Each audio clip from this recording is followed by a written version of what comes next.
Bismillahirrahmanirrahim. Assalamualaikum warahmatullahi wabarakatuh. Alhamdulillahilladzi hadana lihada wa ma kunna linahtadiya laula an hadana Allah. Asyhadu an la ilaha illallah wa asyhadu anna Muhammadar Rasulullah. Allahumma salli ala sayyidina Muhammad wa ala ali sayyidina Muhammad. Faqad ta'ala a'udzu billahi minasyaitonir rajim. Sanurihim ayatina fil afaqi wa fi anfusihim hatta yatabayyana lahum annahu al-haqq. Awalam yakfi bi rabbika annahu ala kulli syai'in syahid.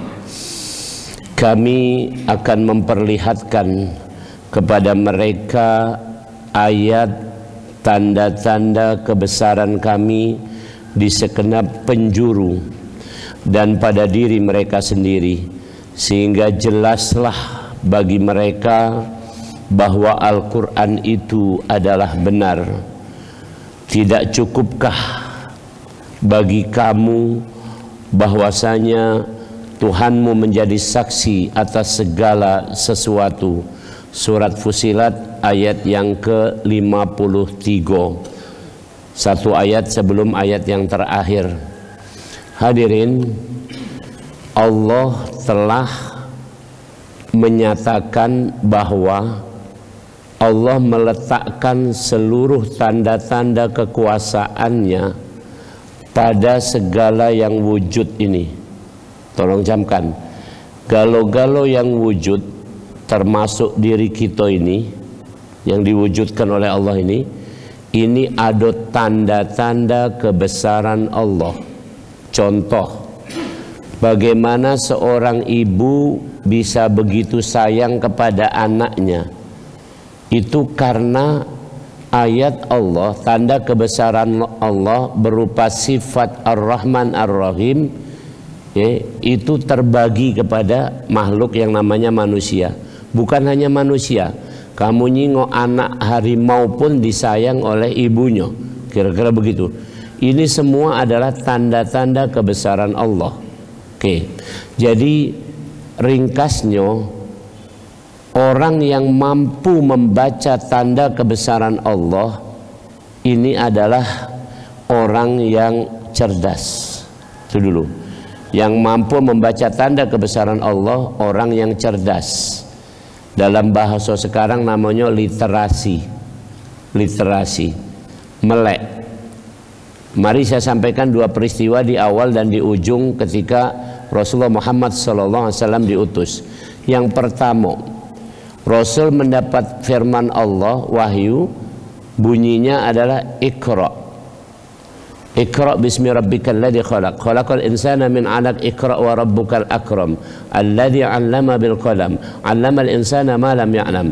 Jadi bunyinya adalah bacalah, buka wawasan kepada suatu literasi pengetahuan tentang, bacalah tentang bagaimana Allah menciptakan kita dari segumpal darah, dan membacanya itu tidak sembarangan, bil qalam, dengan buku, dengan kitab, dengan tulisan. Subhanallah. Dan ini yang ada kemudian Allah menurunkan kitabnya, menurunkan Al-Quran. Dzalikal kitab la raiba fi hudal lil muttaqin. Karena itu ayat Allah kalau dijingok jenisnya ada dua. Satu adalah qauliyah, yaitu firman Allah Al-Quran. Yang kedua adalah kauniyah, alam semesta beserta isinya dan segala kejadiannya. Dua-duanya kita gabung. Misalnya contoh, kita faham di Al-Quran, di surat Ibrahim, berkisah tentang Nabi Ibrahim alaihissalam. Jadi firman Allah di surat Ibrahim berkisah tentang kisah Nabi Ibrahim alaihissalam. Di situ clear, jelas, Nabi Ibrahim punya keturunan. Keturunannya dua, satu Nabi Ismail, yang kedua Nabi Ishak.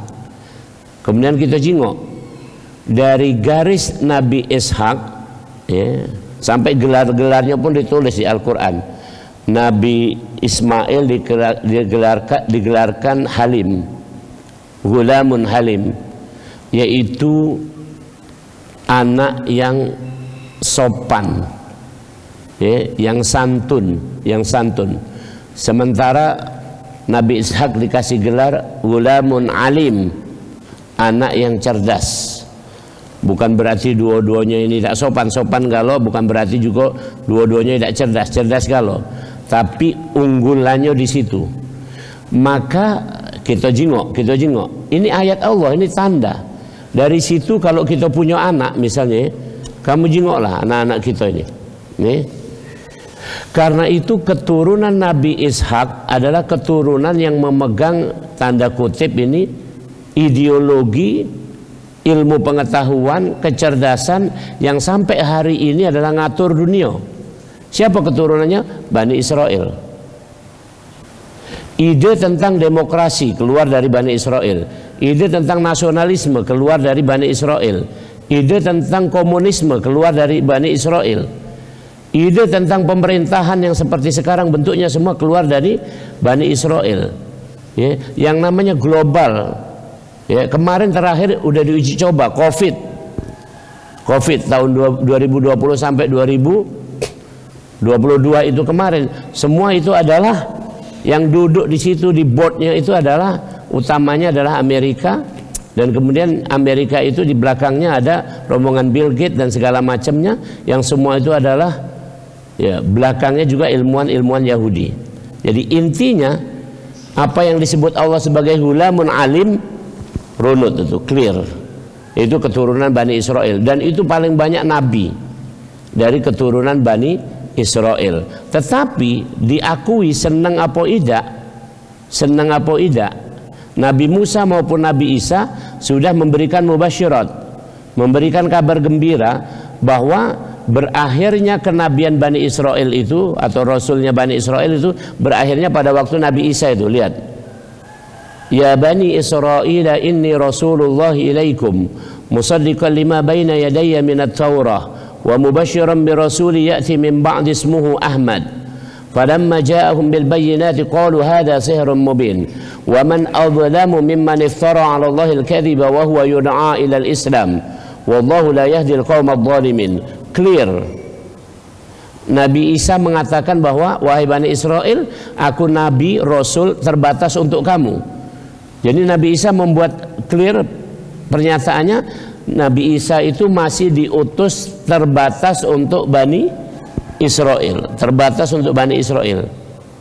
Ini Rasulullah ilaikum, ya Bani Israel, ini Rasulullah ilaikum. Kemudian sampai disebutkan tambahannya, musaddiqan lima baina yadayya minat Taurah. Aku bawa Injil dalam rangka meneruskan yang ada di Taurat. Kemudian nanti setelah ini bergembiralah kamu, akan lahir seorang rasul yang namanya Ahmad. Clear disebut itu. Dan dalam hadis yang lain disebutkan bahwasanya dalam hadis disebutkan rasul itu punya beberapa nama. Nama beliau adalah Ahmad, Muhammad, Akib, itu adalah nama-nama beliau. Kemudian ya, setelah Nabi Muhammad ini diutus lahir, ternyata mereka malah satu melakukan tuduhan tidak benar. Hada sihrun mubin. Ini sihir ini. Padahal mereka ngerti di surat Al-Baqarah. Alladzina atainahumul kitaba ya'rifunahu kama ya'rifuna abna'ahum. Orang-orang Bani Israel mengenal Muhammad lebih dari mengenal anaknya sendiri. Dan ini dibuktikan pada waktu dua pendeta. Pendeta yang pertama Buhairah. Pada saat Rasulullah Muhammad SAW masih umur sekitar 9 tahun, diajak pergi ke negeri Syam, belum sampai ke sana bertemu sama pendeta Buhairah, dan pendeta Buhairah mengatakan, wahai saudara, ya, ngomong sama Abu Thalib, bawalah kembali anak ini, jangan lanjutkan ke Syam. Di sana ada orang yang sedang ngetop sekarang ini, orang-orang Bani Israel sedang mencari siapa nabi berikutnya dan akan dibunuh. Maka bawa baliklah ini, budak ini, bawa balik. Maka itu tanda yang pertama. Yang kedua, begitu kenalnya yang namanya Waraqah bin Naufal, sepupu dari Khadijah, seorang pendeta, bahkan dia bisa menulis bahasa Ibrani. bahasa yang awal dipakai digunakan oleh Nabi Isa alaihissalam untuk apa katakanlah membacakan ayat-ayat Allah kepada umatnya saat itu. Apa kata Waraqah bin Naufal? Yang turun kepadamu adalah An-Namus Al-Akbar, yaitu malaikat Jibril yang juga pernah datang kepada Musa. Dan yang lain lagi, ya, Raja Najasyi, Raja Ethiopia, Raja Habsah, ketika hijrah gelombang pertama yang dipimpin oleh Ja'far bin Abu Thalib pada sekitar tahun ke-7 kenabian, jadi umat Nabi Muhammad umur sekitar 46-47, itu orang Islam pertama sudah hijrah sebelum ke Madinah. Hijrahnya ke Habsah, Ethiopia. Kalau Madinah itu agak sebelah barat dari Mekah, kalau Ethiopia itu sebelah timur selatan. Jadi ke timur dikit, timur itu Yaman, sebelah selatannya dikit itu adalah Afrika Timur namanya, yaitu Habsah, Ethiopia sekarang. Nah, waktu hijrah ke sana itu terjadi, ya, pendeta-pendeta Nasrani di Habsah itu tidak setuju. Kalau pacak diusir, baiklah ini apa pendatang ini. Maka Raja Najasyi ngasih kesempatan. Ngapo kamu hijrah ke sini? Kira-kira bahasa Palembangnya. Karena kami disuruh oleh nabi kami. Siapa nabi kamu itu? Ma ini. Maka kemudian secara umum dikumpulkanlah pendeta, dikonfrontir dengan Ja'far bin Abu Thalib. Ini kerennya ini. Dikonfrontir, kemudian ini Ja'far tidak sembarangan. Kalau kamu memang, kata Raja Najasyi, kalau kamu memang yang kamu sebut tadi itulah nabi, pasti dia gawak sesuatu. Coba, aku pengen tahu apa yang dia gawak. Dibacalah surat Maryam, Kaf, Ha, Ya, Ain, Shad, dan seterusnya itu. Raja Najasyi kemudian meneteskan air mata. Ini kalimat yang sama, ya, yang pernah ada di keluarganya Imron. Imron itu adalah bapaknya dari Maryam, kakeknya dari Nabi Isa. Hadirin rahimakumullah.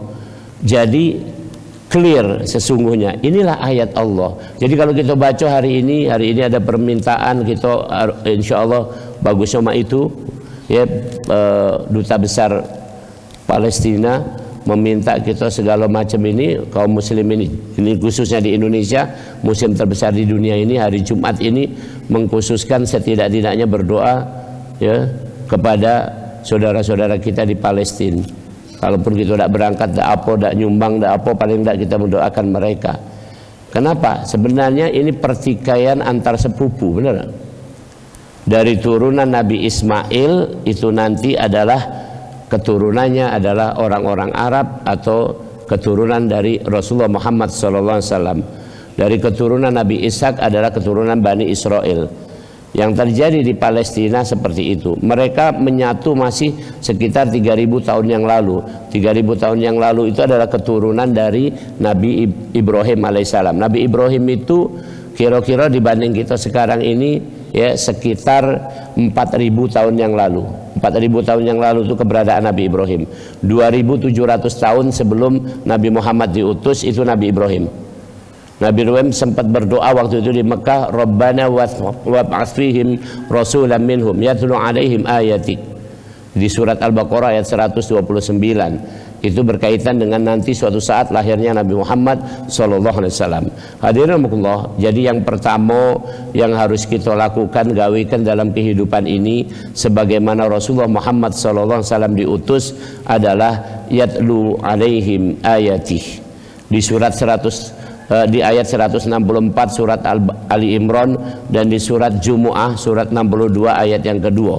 Intinya yang pertama kita galo-galo mesti cerdas membaca ayat Allah. Tolong camkan. Cerdasnya dalam hal ini adalah integrated. Saya ulangi, integrated. Contoh integrated nih. Aku tunjuk contoh. Depan aku ada banyu nih. Depan aku ada banyu. Antum tahu tak? Ada tak dalil Al-Qur'annya tentang banyu?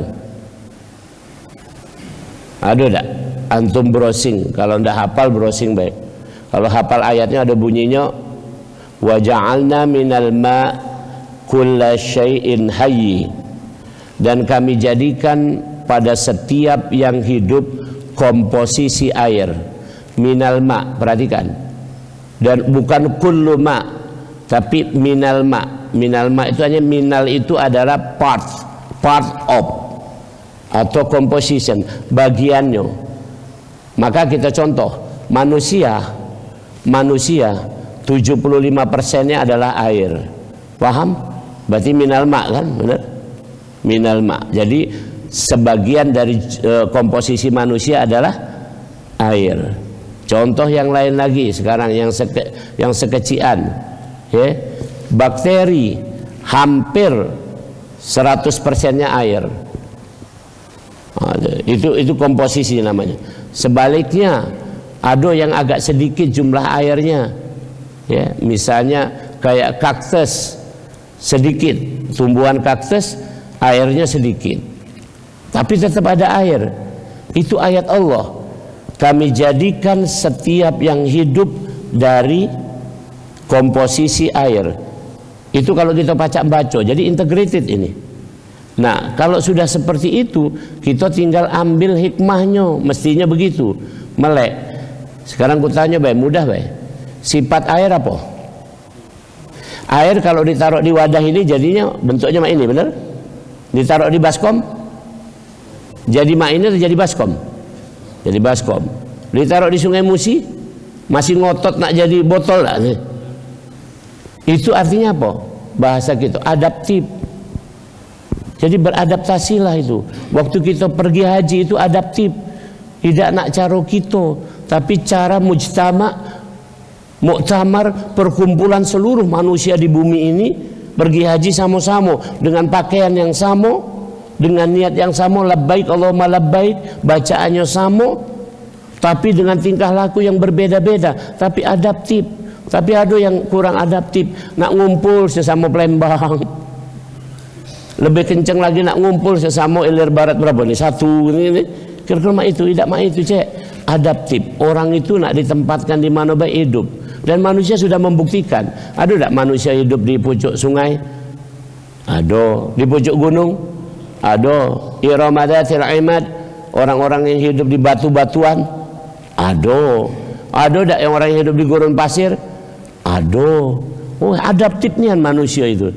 Maka kita juga harus beradaptasi dengan jamaah. Ini dia banyak yang tidak mampu beradaptasi, sehingga kalau tidak setuluan dikit misah, ini munfarid, tidak cocok cek. Ini adaptif. Ini contoh baik kalau masalah kita membaca ayat Allah tentang air. Belum lagi semua reaksi dalam tubuh manusia membutuhkan air. Semua reaksi, tanpa ada air tidak terjadi reaksi. Antum tidak bisa ngaji, antum tidak bisa hadir ke masjid ini, antum tidak bisa mendengarkan bacaan Quran kecuali dalam tubuh itu ada proses yang berjalan, proses kimia di dalam tubuh, semuanya mutlak membutuhkan air. Itu ayat Allah. Jadi dari situ baik sudah simpulannya apa? Simpulannya kita ini sadar bahwa semuanya yang nempel di kita ini adalah ayat-ayatnya Allah. Sanurihim ayatina fil afaki wa fi anfusihim. Benar-benar kami akan memaparkan semua tanda-tanda kebesaran kami di seluruh penjuru horizon bumi ini dan pada diri mereka. Sampai kepada ugat-ugat itu ada tanda kebesaran Allah. Luar biasa. Nah, kita tuh galak tak baca, galak nyepelekan. Mohon maaf ini misalnya tingkah laku nih, buang sampah sembarangan. Wongnya alim tapi buang sampah sembarangan. Tahu tak dia ayat Allah? Tak tahu dia ayat Allah. Apa dampak buang sampah sembarangan? Sudah sampah sembarangan, sampah plastik pula. Plastik ini baru terurai 500 tahun kemudian. Anda bisa bayangkan. Jadi ketika membuang plastik itu kita mengotori bumi selama 500 tahun. Kalau sembarangan, jadi kalau ditaruh tempat sampahnya ini ada yang ngolah, gitu. Itu banyak. Kami tinggal di Jakabaring itu pinggir-pinggir jalan tuh, masya Allah, ada selo dikit langsung buang sampah. Palembang, bahasa Palembangnya selo tak selo. Mugola dari tulis jangan buang sampah di sini. Memang tidak dibuang di tempat tulisan itu, tapi samping tulisan itu, kan? Kalau ditanya ngapa cek di sana bukan di sini, sampingnya dikit. Oh, ya Rabbi Karim, ini tidak sembarangan. Jadi orang yang mampu membaca ayat Allah, literasi ini tadi adalah orang yang cerdas. Yang kedua, di surat Jumu'ah 62 tadi, 62 ayat 2 tadi disebutkan wa yuzakkihim. Setelah kita melek ayat-ayat Allah ini tadi, maka teruslah kita berusaha wa yuzakkihim, tazkiyatun nafas, bersihkan jiwa kita biar setuluan dengan ini tadi, bersihkan jiwa kita supaya kita ini apa yang kita baca dari ayat Allah tadi akan nanti sampai ke tahap berikutnya. Tahap berikutnya adalah wa yu'allimuhumul kitaba wal hikmah. Kita akan mendapatkan ilmu dan hikmah. Ilmu di sini adalah ilmu Al-Qur'an, hikmah di sini adalah sunnah Rasulullah sallallahu alaihi wasallam. Begitu dalam tafsirnya ya, para ulama menyebutkan. Jadi ulangi. Pertama membaca ayat-ayat Allah. Yang kedua terus kita sambil baca ini tadi bersihkan jiwa kita, hati kita dari berbagai penyakit hati. Nah, barulah kita akan sampai kepada ilmu yang hakiki, ilmu yang senian-nian ilmu. Saya kasih contoh nanti senian-nian ilmu mana. Dan kemudian sampai kepada hikmah. Apa itu hikmah? Kalau hikmah diterjemahkan sunnah Rasul. Maksudnya ketika kita sudah mampu menjalankan apa yang menjadi sunnah Rasul, apa yang menjadi sunnah Rasul, entah itu baru sebagiannya, maka kita menjadi orang yang ada hikmah. Hikmah dalam bahasa Indonesia adalah bijak, bijaksana. Dalam bahasa apa namanya, bahasa Jawa sama Sekayu, ada orang Jawa sama Sekayu menyatu, disebut wisdom. Jadi wis itu sudah, dem itu sudah. Maka wisdom artinya sudah. Ini sinianan saya sampaikan. Aku mudahkan ke kamu baik. Ayatnya apa? Ayatnya surat nomor 46 ayat 15. Falamma balagha asyuddahu. Mohon maaf, bukan. Rabbi auzi'ni an ashkura ni'mataka allati an'amta 'alayya wa 'ala walidayya wa an a'mala salihan tarda wa aslih li fi dhurriyyati inni tubtu ilaika wa inni minal muslimin. Di ayat yang ke-15 surat Al-Ahqaf surat 46 disebutkan orang yang sudah dalam keadaan bijak itu punya 5 ciri. Ciri yang pertama, dia cukup kehidupannya, gawinya cuman bersyukur. Yang kedua cirinya wa an amala salihan tarda, aktivitasnya kinerjanya bagus, ibadahnya bagus, kinerjanya bagus. Yang ketiga wa aslih li fi dzurriyyati, sibuk mendidik generasi, sibuk mendidik generasi, anak cucung segala macam ini dididik dengan baik. Yang keempat ini tubtu ilaika, gawenya sadar bahwa dia harus terus bertobat. Yang terakhir adalah wa ini minal muslimin, tawakal kepada Allah. Itulah orang yang matang, itulah orang yang disebut sebagai orang yang wisdom. Ya. Orang yang wisdom tadi, bijak tadi adalah karena dia berilmu, ilmu yang sesungguhnya. Orang yang berilmu sesungguhnya karena dia membersihkan hati, itu urutannya. Orang yang membersihkan hati karena dia literasi, ngerti ayat-ayat Allah. Saya ulangi pelan, ini pagi ini pengajian itu. Bacalah ayat Allah, baik itu Al-Quran maupun yang ada di alam semesta ini dengan cara integrasi. Contoh banyu ini tadi, cara bacanya tuh sikok, jadi sikok utuh. Jangan dewek-dewek, baca Quran iyo, tapi baca ini tidak, gara-gara tadi. Jadi baca Quran kalau contoh, antum kalau buang sampah tadi, bisa sembarangan. Ayat Al-Qurannya di mana? Ada secara umum disebutkan doharol fasadu fil bari wal bahri bima kasabat aydin nas di surat 30. Telah nyata di depan mata, telah nyata kerusakan di daratan dan di lautan karena ulah tangan manusia. Kemarin dengar enggak? Apa nyingok enggak di TV itu yang viral itu apa? Sampah yang menggunung di pantai mana itu? Pantai Mariana di Jawa sana itu. Itu udah, itu kerusakan itu. Pernah nyingok enggak kerusakan pantai di mana-mana? Aku dulu lama tinggal di Bangka. Itu pantai-pantai di Bangka juga disedot itu pasir timahnya. Itu jadi butek, itu apa namanya? Banyu itu segala macamnya. Dan kita lihat di mana-mana terjadi pencemaran dan sebagainya. Wong biasa-biasa bae buang ini, buang itu segala macam, pasar induk itu. Kami dulu pernah catering, jadi tahu aku nyingok tuh malam-malam aku jingok, pedagang tuh cak enak baik. Belum lagi buang pengawet yang diawetkan dengan formalin dan sebagainya. Ya Rabbi Karim, Pendek kata, itu ayat Allah. Jadi yang pertama bacalah ayat Allah, yang kedua bersihkan jiwa dari dengki, sombong, malas, tamak misalnya, dan banyak penyakit yang lainnya. Yang ketiga barulah sampai kepada ilmunya, ilmu yang sesungguhnya, yang saya kuasai. Saya seorang medical geneticist. Saya adalah seorang ahli genetika kedokteran. Ini keahlian saya. Jadi aku ini baca ngitung kalau secara menurut ilmu kedokteran. Aku sebutkan ya, ilmu tanda kutip dulu. Ilmu kedokteran, aku ini baca ngitung komposisi kemungkinan genetik wong ini nikah sama wong ini. Lagi keturunannya mak mano secara genetik. Secara genetik. Ya, secara genetik. Jadi prediksinya mak ini. Apa yang disebutkan Rasulullah, ibumu 3 kali baru ayahmu itu wujud. Karena semua yang disampaikan Rasul, wa ma yantiqu anil hawa in huwa illa wahyu yuha. Itu ayatnya di surat 53 ayat 3 dan 4. Nabi Muhammad itu tidak berbicara atas omongannya dewek, tapi dibimbing oleh Allah. Jadi kalau ibumu 3 kali baru ayahmu sekali, berarti kekuatan kecerdasan seorang ibu 3 kali dibanding seorang ayah. Dan itu dibuktikan dalam tubuh manusia ada kromosom. Kalau laki-laki X dan Y, kalau perempuan X dan X. Ukuran kromosom X 3 kali dari kromosom Y. Kalau ada kromosom Y pasti lanang dia, pasti lanang. Kalau ada kromosom dua-duanya XX berarti pasti betina. Itu baik kira-kira. Tidak baca nak diomongkan apa. Jadi apapun itu, kita ini galau-galau XY yang depan ini. Apa kamu nak ada XX juga nih? Ini XY. Y pasti dari bapak, X pasti dari ibu. Jadi membaca ringkasnya mak ini. Saya jadi profesor, dianggaplah cerdas.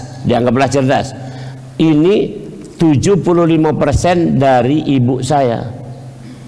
Kalau antum nak nyingok, alhamdulillah umi aku masih hidup, 93 tahun, masih ngaji, masih baca Quran, masih hidup dewek. Maksudnya tuh mandiri, tidak pakai tongkat. Kemarin diskusi sama aku tuh masih luar biasa. Nanya anak aku misalnya, anak 93 tahun, nanya anak aku yang nomor 2. Nak katanya, gimana cucungku yang nomor 2 itu kan? Sekarang semester berapa? Semester 5 umi, saya bilang gitu kan. Terus kemudian, oh kalau begitu tahun depan dia koas. Mau coba bayangkan anak. Antum tahu tidak nih? Anak saya yang nomor 2 kuliah di kedokteran. Sekarang semester 5. Tahun depan koas, berarti semester 7-8 dia akan jadi koas, dokter muda. Waya-waya nyai-nyai umur 93 tahu mak itu mau negara-negara. Coba gitu kan. Itu adalah ibu saya yang memberi saya kromosom X. Paham nih? Jadi seperti itu. Maka Rasul itu ayat Allah. Secanggih-canggih aku berilmu itu tadi, itu belum ilmu kalau belum dilanjutkan dengan membersihkan jiwa. Ulangi, membersihkan jiwa. Ilmu yang sejatinya adalah seperti diajarkan oleh Nabi Khidir. Perhatikan kalimat saya. Ada 3 peristiwa. Kok baik aku sebutkan di situ. Famtadaqo hatta raqiba fis safinati kharaqaha. Maka berduanya pergilah duanya ini, Nabi Khidir dan Nabi Musa naik safinah. Safinah itu sampan, naik sampan. Kemudian dibolongi oleh Nabi Khidir. Menurut ilmu manusia, dicontohkan di sini ilmunya Nabi Musa, ilmunya aku tadi genetik tadi misalnya. Menurut ini, kalau sampan dibolongi, simpulannya apa? Itu kata Nabi Musa tuh kelebu. Paham? Oke. Kelebu. Nabi Khidir tidak ngomong gitu. Nabi Khidir ngajarkan begini, tenggelamnya sesuatu itu karena air atau karena kehendak Allah. Nah itu ilmu, ini masalah ilmu. Ini perhatikan kalimatnya. Kalau karena air kelelep, tapi kalau karena kehendak Allah tidak kelelep, jingoklah. Rupanya tidak kelelep. Itu pelajaran pertama. Tapi belum juga, kata Nabi Musa, maafkanlah aku, lupa aku tadi dengan peraturan. Fala tas'alna syai'in ya, jangan kamu tanya kepadaku sebelum aku terangkan padamu. Yang kedua, ya, ketemu budak kecil lanang bagus ganteng, dalam kisah disebut ganteng lagi main, faqatalah, dibekap oleh Nabi Khidir, mati, dibekap tak bernapas lagi, mati. Aqatalta nafsan zakiyatan bighairi nafsin, laqad ji'ta syai'an imra, kamu bunuh ini budak kecil yang tak katik salah. Sampai Nabi Khidir mengatakan, qala alam aqul laka innaka lan tastati' ma yasabr, lah aku omongkan kamu tak akan jangkau ini kan ilmu ini. Maka tapi jangan pula kita nak praktek-praktek walaupun nama kita Harun Khidir sama Musa, ingat-ingat ya, hati-hati, belum sampai sana. Maka kemudian diterangkanlah kemudian apa prediksinya, takdir Allah pada anak ini kalau besar, sebutkan di Al-Quran itu clear, anak ini kalau besar jadi begajul, nyusahkan wong tuanya, durhaka. Maka anak ini dibunuh sekarang, dan nanti orang tuanya akan punya anak lagi yang soleh, karena kedua orang tuanya adalah orang yang soleh dan soleha. Ini keren. Cuman kan ini yang tahu ini Nabi Khidir, itu ilmu yang sebenarnya. Kalau kita tahu tak kira-kira. Jadi jangan coba-coba, pecahnya anak ini tak benar, kita bekep baik ini. Jadi ilmu yang sesungguhnya begitu. Ilmu yang lainnya itu contoh, malu tak kita sama ilmunya burung? Ayo, ini hadis Rasul ada menyebutkan sirah Nabi tentang Nabi Ibrahim, ada menyebutkan. Aku sebut dua baik. Ilmu burung. Sekarang aku tanya, siapa di antara kita sini ahli ekonomi? Atau dulurnya atau bininya atau siapa profesor ekonomi? Sekarang aku tanya aja, ekonomi ini berjalan dari mana? Pasti berjalan dari aktivitas.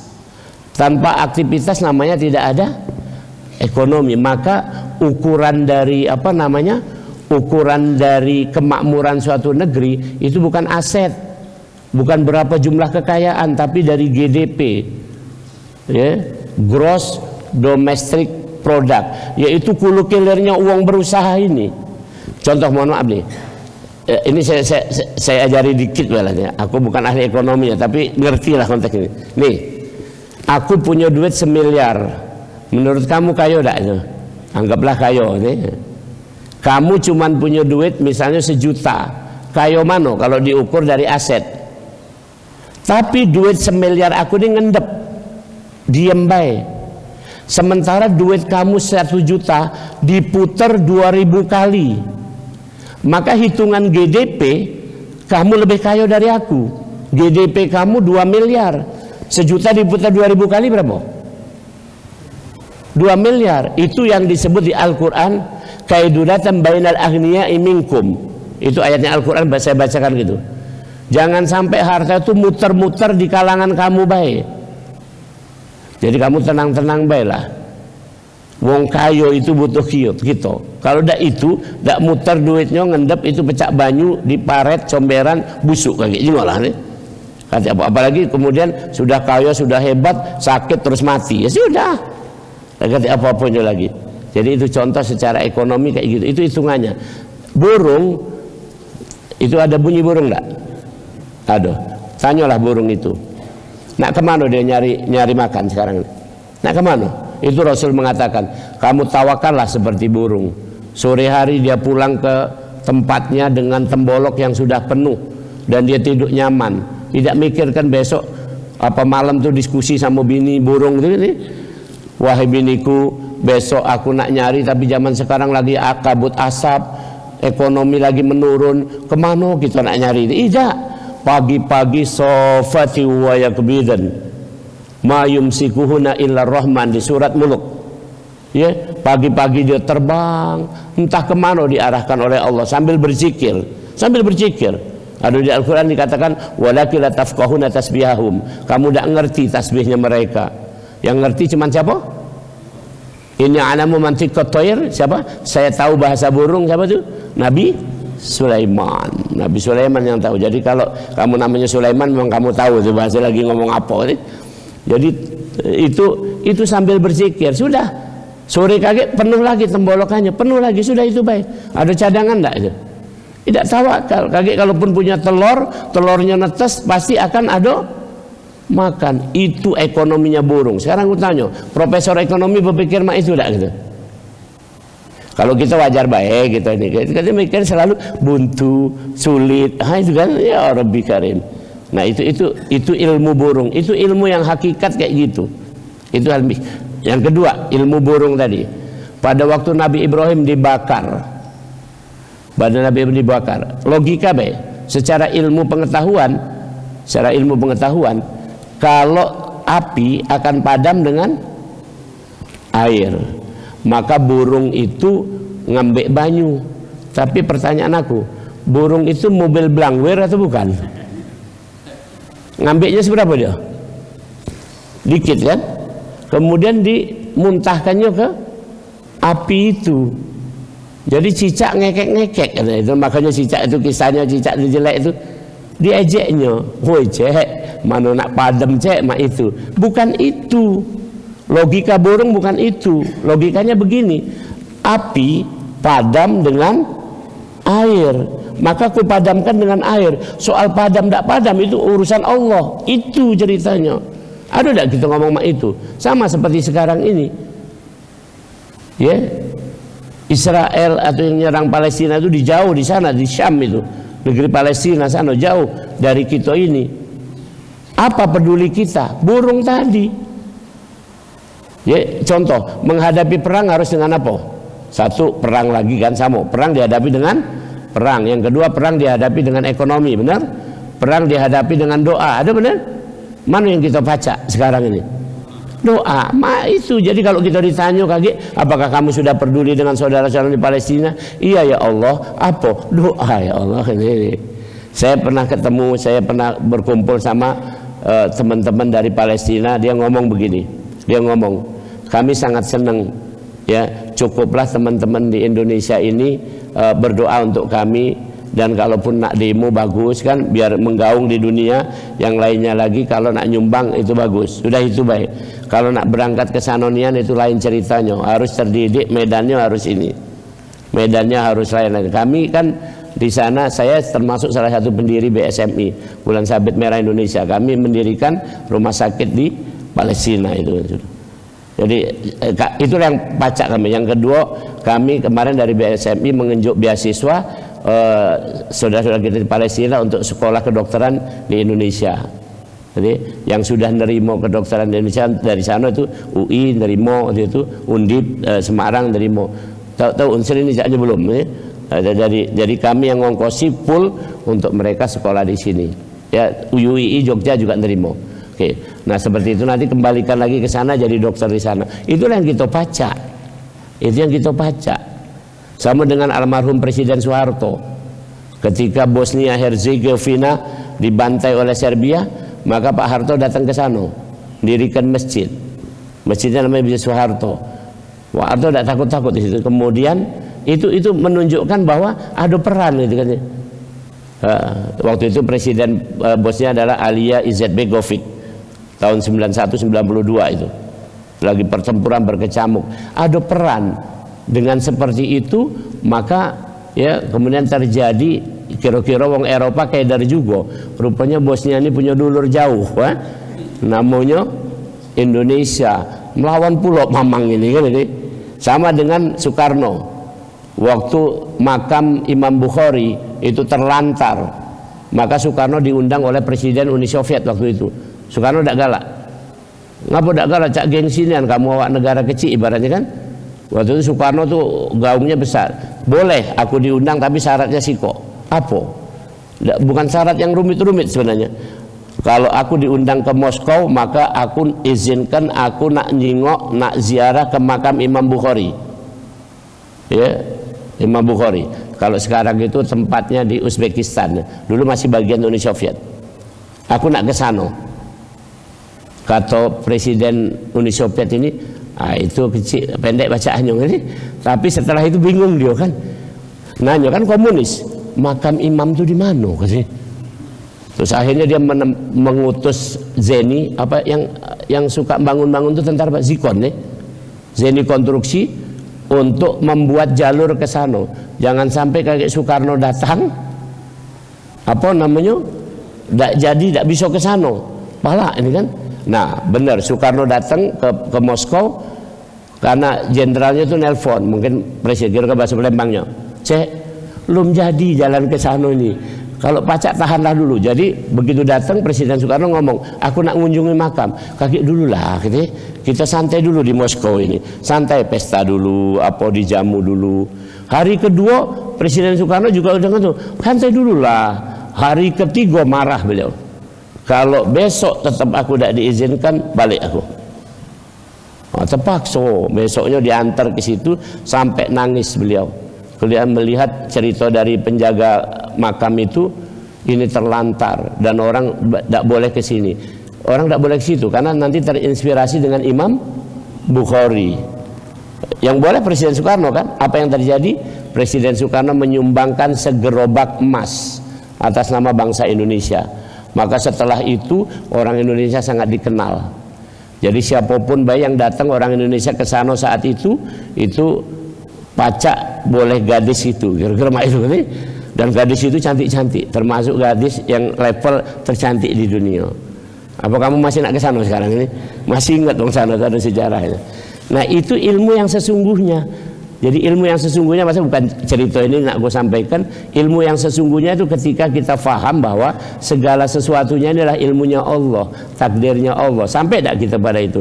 Adapun ilmu ekonomi, ilmu kedokteran, ilmu aku, ilmu kamu, galau-galau ini sebenarnya hanya level pengetahuan. Karena tidak akan berjalan kecuali atas izin Allah Subhanahu Wa Taala. Demikian hari ini kita sudah belajar tentang 3 tahapan tadi dari misi Rasul. Yang pertama membaca ayat Allah, latihlah terus. Yang kedua membersihkan jiwa. Yang ketiga barulah kita berilmu dan punya hikmah. Mudah-mudahan Allah Subhanahu Wa Taala memberkahi kita. Kalau ada pertanyaan sih kok baik, kita paskan jam 6 kalau ada itu. Betul. Di sini dulu Kak Haji. Oh ini ada. Nunjuk dulu nih. Ya. Assalamualaikum warahmatullahi wabarakatuh. Waalaikumsalam warahmatullahi wabarakatuh.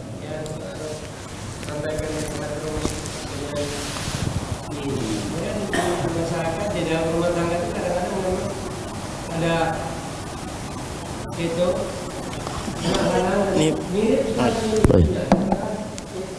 beda itu hanya jenis lain, itu katanya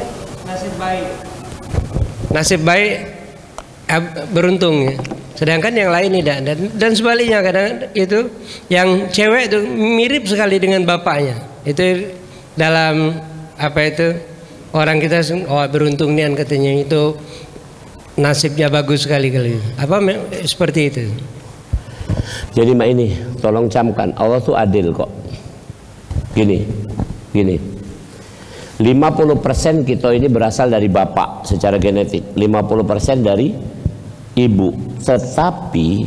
Tetapi perhatikan, fungsi atau kapasitas itu kecerdasan, kebetulan di kecerdasan ya, dan keunggulan generasi itu 75%-nya dipegang oleh ibu. Ulangi ya, ini agak rumit sedikit. Kalau secara fisik kasat mata itu 50-50. Jadi tadi yang ditanyakan Kak Haji, mirip itu kasat mata. Bahasa kedokterannya fenotip. Fenotipnya persis 50% sesungguhnya. Kalau anak aku misalnya yang betina mirip aku misalnya itu kejingoannya baik. Kalau dihitung nian 50% mirip emaknya, 50% mirip aku. Ini dihitung nian, mulai dari rambut sampai ke kaki hitung nian, ini hitung nian. Jangan sekilas nyingok baik gitu. Nyingok hidungnya baik, cak bapaknya gitu. Tapi nyingok yang lain-lain juga kalau 50%. Tetapi kapasitas di dalam dirinya tentang kecerdasan tadi 75% dari ibunya. Sekarang aku nak nerangkan. Mak mana kalau anak betino? Anak betino itu boleh kromosom X dari ibunya, benar? Dan dari saya, misalnya anak betino aku. Ini anak betino aku. X-nya yang satu dari ibunya kan? Ibu berarti kan? X satunya dari saya. Perhatikan, saya dari mana? Ibu saya. Berarti dia ini dapat dari 2 orang ibu. Paham nih? Keren. Ya, makanya dalam Islam disebutkan bahwa Rasulullah SAW, coba Rasulullah SAW ditakdirkan punya anak yang laki-laki wafat semua, benar? Yang tahan terus hidup siapa? Yang betino, benar, yang betino. Kemudian apa kata Rasul? Rasul ngasih kabar sama Fatimah, saking dekatnya sama Fatimah. Waktu sakit Fatimah nangis, kemudian habis itu Fatimah senyum. Waktu habis itu tanya, Fatimah, kenapa kamu senyum? Karena beliau mengatakan orang yang akan segera menyusul beliau adalah aku. Tak lama dari itu, karena anak perempuan adalah kesayangan ayahnya. Sampai dalam hadis dikatakan siapa punya anak betina 3 atau 2, kalau ulama menambahkan, ini ulama ya yang ini, boleh juga 1, dididik dengan baik, ini Rasul yang menyebutkannya, dididik dengan baik, maka kedua orang tuanya terhijab dari neraka. Anak betina ya, bukan anak lanang yang disebut ini kan. Ini konteksnya saking istimewanya itu tadi. Nah, jadi kemiripan itu bisa dari ayah ibu 50% 50%, tetapi kapasitas tadi tidak pacak dipungkiri. Nah, karena itu mohon maaf saya kasih resep ini, pertanyaan ini supaya agak lucu dikit, tapi lucu nyelekit ini kan. Jadi gini, kalau kita punya anak betino, saya misalnya punya anak betino, kaget dilamar bujang, maka yang dilihat siapa? Kalau kita nyambung nih, pelajaran ini, yang dilihat siapa? Bukan bujang itu, emaknya bujang itu. Karena kromosom X dari saya itu udah pasti ke anak perempuan saya.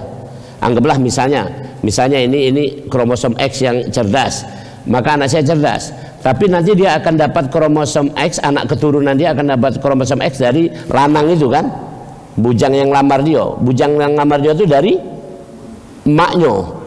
Oke, nanti akan menyatu di anak perempuan cucung aku dari dia ini tadi. Kalau emaknya sana, sebelah sana agak igi, aneh. Kemudian muncullah kromosom X itu pada anak keturunan kami, maka anak keturunan itu akan jadi agak igi, kira-kira gitu. Itu baik. Jadi kalau kita punya anak betino, dilamar uang, kamu takar calon besan betino, ini. Kalau calon besan betino itu ngomong, iya aku tidak perlu nyambung, tidak usah jadi baik kamu, kira-kira begitu. Tapi kalau itu adalah anak kita lanang, kita nak ngelamar siapa? Ngelamarkan untuk anak kita, ya ini nyari betino itu tadi, jingok dia nyoba, tidak apa-apa. Karena dia itu cermin dari kedua baik ayahnya maupun ibunya. Sudah selesai, berhenti di situ. Itu kerennya dalam Islam. Jadi demikian kira-kira. Kapan kita diskusi lagi sambil demikian. Bismillahirrahmanirrahim. Alhamdulillahirabbil alamin wal aqibatu lil muttaqin wala udwana illa 'alal zalimin. Allahumma shalli ala sayidina Muhammad wa ala ali sayidina Muhammad. Rabbana amanna bima anzalta wattaba'na ar-rasula faktubna ma'asy syahidin. Walhamdulillahirabbil alamin. Assalamualaikum warahmatullahi wabarakatuh.